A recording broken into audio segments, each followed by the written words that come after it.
Origin Stories with JJK.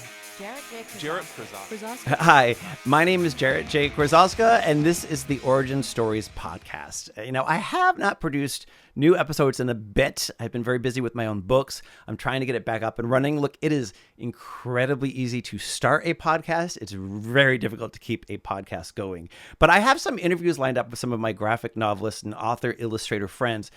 But what I wanted to add into the mix were solo episodes where I could share bits and pieces of my own origin story. If you would like to submit a question, you may visit studiojjk.com/podcast.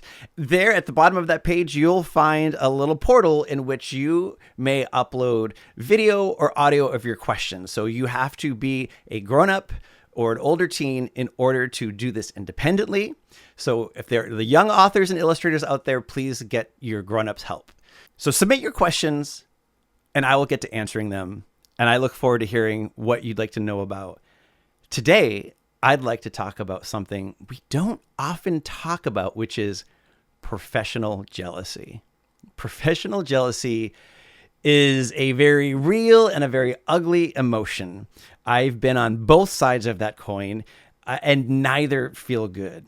I'm going to share with you some strategies of how I got past professional jealousy, and then I'm going to tell you a really juicy piece of gossip about a time in which somebody was really mean to me regarding professional jealousy. So let's start with the practical advice. One piece that you have to remember is there is no accolade that is already yours. So when I have experienced professional jealousy, it's been around award season. And when I see an author or illustrator whose career started after mine, and there might be an accolade that I have never received and I've always dreamed of receiving, and then I might see someone brand new getting that accolade. And it's very honest to feel like, oh man, like I really was hoping to get that. And what's helped me move past that is that, well, one, accolades don't solve any problems. My career has been just fine without certain awards. Hard work is what will make a career happen in the arts. But none of those awards were ever mine in the first place. Like nobody took anything away from me. It never belonged to me. So that is one thing. Also, it is a far nicer feeling to celebrate other people's accomplishments than it is to feel bad about yourself that you don't have that particular accomplishment.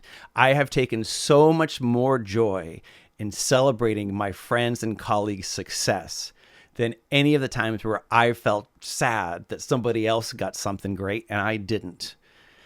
Okay, the juicy gossip.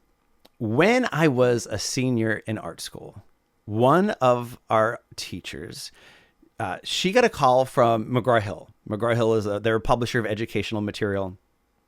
And they were looking to create a new line of early readers specifically for the classroom market. And they were seeking out students. And they were seeking out students because they had a very low budget. They weren't paying much. And so the teacher, she tapped a few students on the shoulder to say, hey, here's a great opportunity. Here's the information. You should send them your portfolio. So I sent them my portfolio. And lo and behold, I was hired to illustrate a book. I was paid. I think the gig was $1,000. It was very low for the amount of work that it was. Obviously I did not retain the copyright. There'd be no royalties involved in any of that. And side note, I should say, if you're interested in how the business of publishing works financially, I do have a vlog on my YouTube, youtube.com/studiojjk.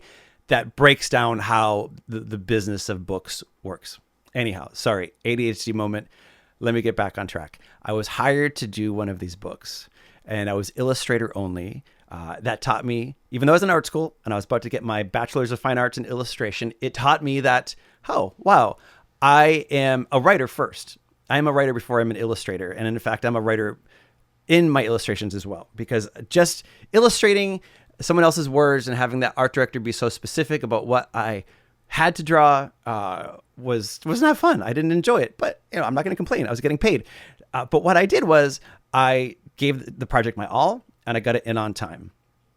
And so they hired me to create a second book. There's another professor that we had in college, Orrin Sherman, who always gave this advice to say, and he would say, if you do a $50 job, like it's a $50 job, you will be getting $50 jobs for the rest of your life. But if you do a $50 job, like it's a $500 job, well, soon enough, you will be getting $500 jobs. So that was the mindset I had, and it worked. They hired me to illustrate a second book. So I had these 2 professional experiences before graduation. We had a lot of guest artists come and speak to classrooms. And even if I didn't know the artists, these were professional illustrators that were coming in to talk about the career. I made it to every single lecture I could make it to. And so I visited a sophomore illustration class because they had this illustrator coming to speak. And it always surprised me that there weren't more people outside of that classroom, like trying to cram in to gain knowledge from this professional. At any rate, after the class, the teacher introduced me to the guest speaker and said, "This is Jarrett Krosoczka." And he just had 2 illustration gigs from McGraw-Hill. A student who was a sophomore in that class looked at me and he said, "You got one of those jobs?" And I am not good at reading the room, in body language. And so I said, "Yeah." I figured he was excited for me. Like, that's an exciting thing. And I said, "Yeah." And I said, and then it was great. Like, I did the first one and then they liked it so much, they hired me to do a second one. And he looked at me dead in the eyes and he said, "I hate you." He was like, "What?" He's like, "I hate you. I also submitted my work, but they didn't hire me. And so I just hate you." And he said, "You know what?" He said, "Someday I'm going to get the cover of Time and you're not." So in illustration language, that means, like, especially back then in the late 90s, if you got to illustrate the cover of Time, you were like a rock star illustrator. But at any rate, I just shrugged my shoulders and I said, I don't want the cover of Time. And that was the honest truth. I had no motivation or hope to someday illustrate the cover of Time. Like, I wanted to write and illustrate picture books for publication and then later graphic novels. At any rate, so I said, I don't want the cover of Time. And he looked at me dead in the eye again. And he said, "Someday there's going to be something you want and you're not going to get it. And I am." And wow. Yeah. Said straight to my face. That was in the spring of 1999. I can still quote it word for word. All these years later, there has not been something that I really wanted, and that person got it, and I didn't.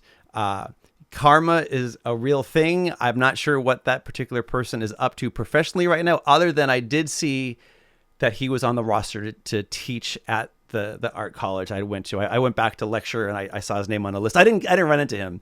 That would have been interesting. At any rate, it's a lot easier to be kind and nice and celebrate the wins of others, because someday you will eventually get those wins as well. And you'll want people celebrating that. So create good karma, put good energy out there, and submit your questions. studiojjk.com/podcasts, plural. I'm Jarrett Krosoczka. Thanks for going on this journey for me. I hope to get this going on a regular basis. Like, subscribe, rate, all of those things that they typically ask you to do at the end of these podcasts. Thank you.